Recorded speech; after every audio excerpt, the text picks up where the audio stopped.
At first glance, this run actually looked healthy. The deck clearly had a direction. The jokers were aligned with a specific scoring pattern. The hands were relatively consistent, and most of the early blinds were cleared without any visible struggle.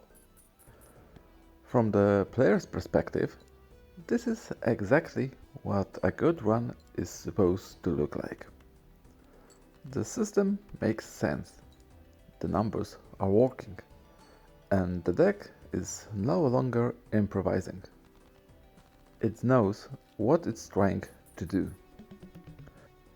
But when the boss of NT6 arrived, the run collapsed almost immediately.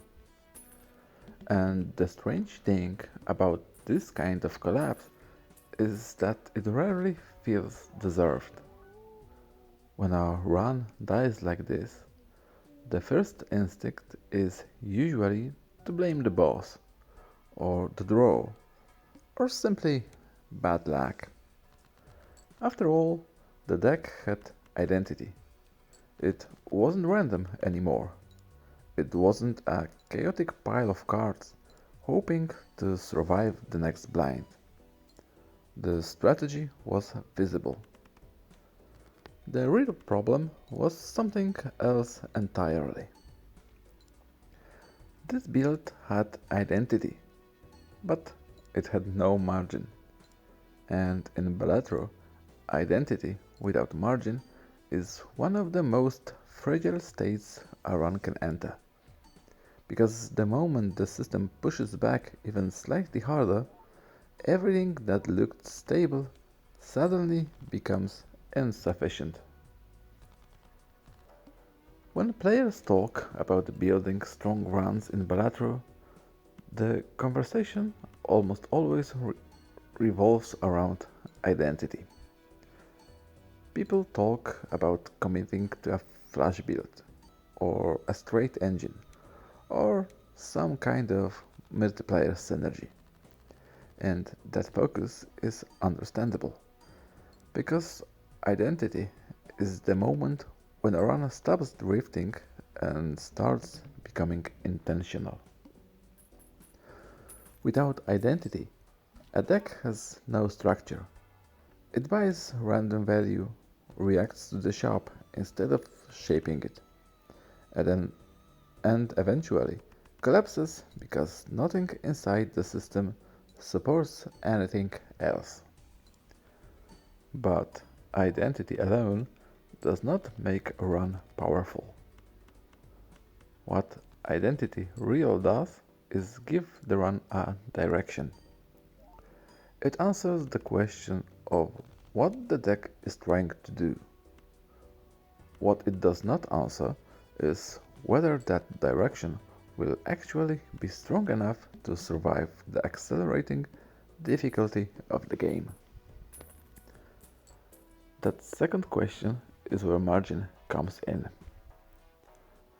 Margin is the space between what your deck produces and what the system demands.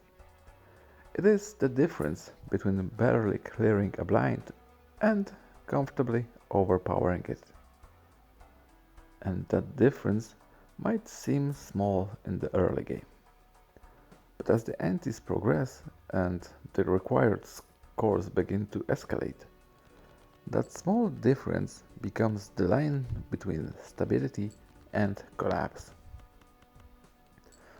This run had a clear identity. What it never developed was margin.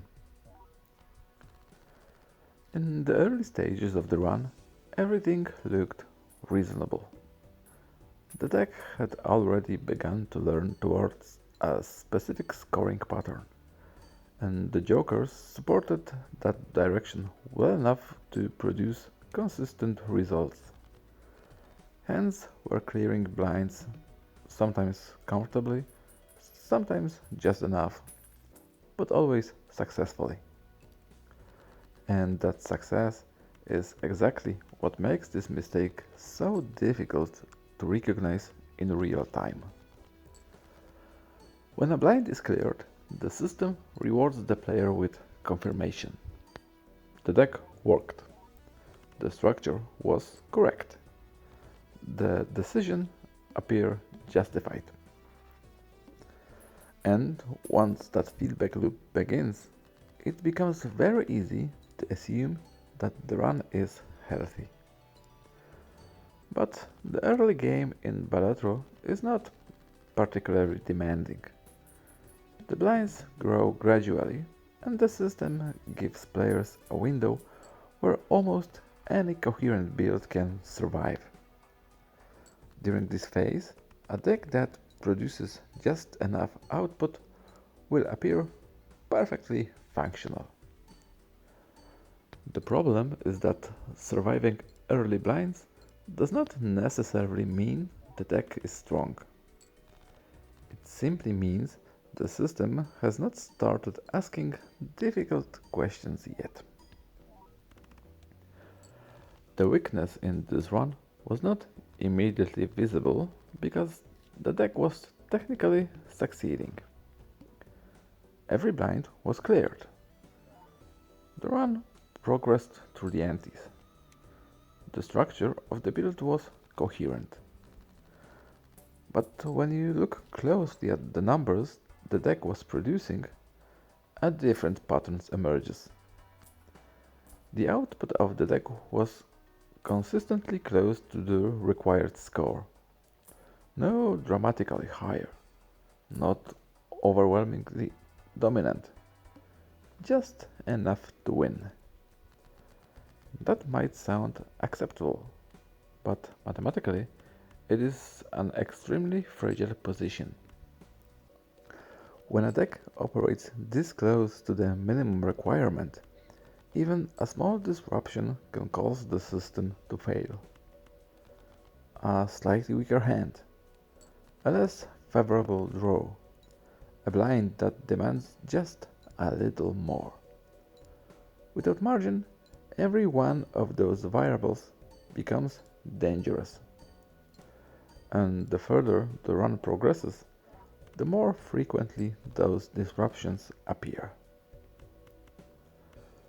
Margin is often misunderstood as simply more power, but that definition is incomplete. Margin is not just about creating large numbers. It is about creating a buffer between the deck's typical output and the system expectations. Imagine a blind that requires 20,000 chips. If your deck regularly produces 22,000, the blind will still be cleared. On paper, the run is succeeding, but the margin in that situation is extremely thin. Any slight variation in the hand can push the result below the threshold. Now imagine the same blind, but the deck regularly produces 35 or 40,000 chips. The blind is no longer a tight calculation. It becomes comfortable. The run gains breathing room. That breathing room is what allows a deck to survive bad draws, awkward sharps, and sudden difficulty spikes. Margin transforms a fragile system into a resilient one. Most players do not consciously evaluate margin while they are playing. Instead, they track a much simpler metric: success or failure. If the blind clears, the run feels healthy. If the blind fails, the run feels weak. But the difference between barely winning and comfortably winning is enormous, even though both outcomes look identical on the surface. This is why so many runs collapse suddenly around ante 5 or 6. The deck has been operating at minimum requirement for several rounds, but the player never notices is because the system has not punished that weakness yet. When the difficulty finally accelerates, the illusion disappears. By the time this run reached NT6, the structural weakness had already been established. The deck was consistent, but it was also operating extremely close to the system's demands. When the boss blind arrived, the game effectively asked a simple question. Can this build produce significantly more than it has been producing so far? A deck with margin can answer that question easily. The extra scaling built earlier in the run begins to reveal its value. The numbers grow quickly enough to stay ahead of the system. But this deck did not have the reserve power. It attempted to produce the same level of output that had been working in earlier antes. And for the first time in the run, that output was not enough. The most important lesson from this run is that identity and strength are not the same thing. Identity tells the deck what it wants to do. It aligns the jokers, the hand patterns, and the shop decisions around a coherent strategy.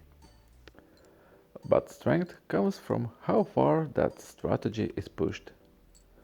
A deck can have perfect identity and still be underpowered if the player stops improving the system once it becomes functional. And that is exactly what often happens. Once a build begins to work, players become focused on stability. They try to preserve what already exists instead of pushing it further. But Balatro is not a game that rewards stability for very long. The blinds escalate, the system accelerates, and if the deck is not growing faster than the escalation, it eventually falls behind. Strong runs behave differently during the mid-game. Instead of asking whether the current output is enough to survive the next blind, they ask how much stronger the system can become before the game forces them to rely on it. They invest in scaling earlier. They reinforce their synergies aggressively. They pursue output that feels excessive rather than sufficient. That excess might look unnecessary at first, but it becomes essential later. Because margin is something that must be built before the game demands it.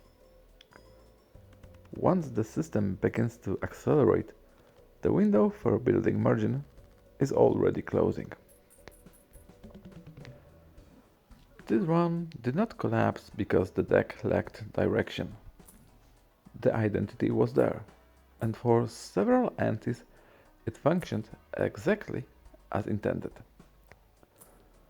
What the run never developed was margin. The system worked, but it worked too precisely. Every blind was cleared with just enough power to survive, and that left the deck with no room for error once the difficulty increased. And in Balatro, a build that operates at minimum requirement is always living on borrowed time. Because eventually, the system will demand more than the deck can give. If your runs often collapse around the middle of the game, the problem might not be the direction of your build. The identity may already be correct. The real question is whether that identity is being pushed far enough to create margin. Because the most dangerous builds in Balatro are not the ones that fail early. They are the ones that look stable for a long time, right until the system demands just a little more. This was the first mistake. See you before the next one.